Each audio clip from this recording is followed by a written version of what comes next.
Hey there Emperors, and welcome back to Azir School. This week we'll be talking about Azir Jungle. With the addition of Runic Echoes, Azir has had big improvements in the jungle. Azir, being the unique champion that he is, doesn't work with many items. Runeglaive unfortunately was one of them.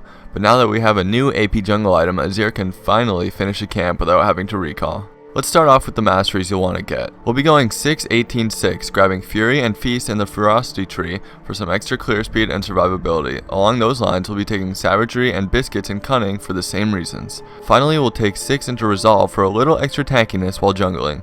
We don't go 12 into Ferocity because the other Masteries in that tree are awful.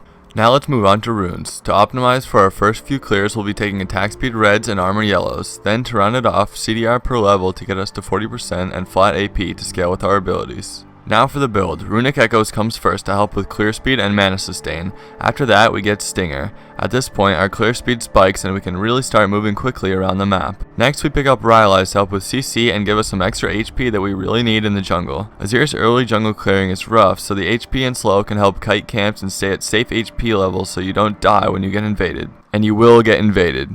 A lot. Which is why we take Tracker's Knife as our jungle item. The more wards we have, the safer we'll be against invades. Make sure to place wards at key entrances to your jungle and learn when enemies will invade you so you can counter it with good ward placement. After Rylai's, we'll finish Gnasher's Tooth and transition into late game, grabbing Void Staff for some extra AP and Magic Pen. Finally, take Azanias or Rabadons depending on your opponent and how the game is going. Let's jump into a game. Remember that your early clear is very weak, so you always want to be on the lookout for invades. Your first 2 wards should be here as you walk into the bush and here behind red.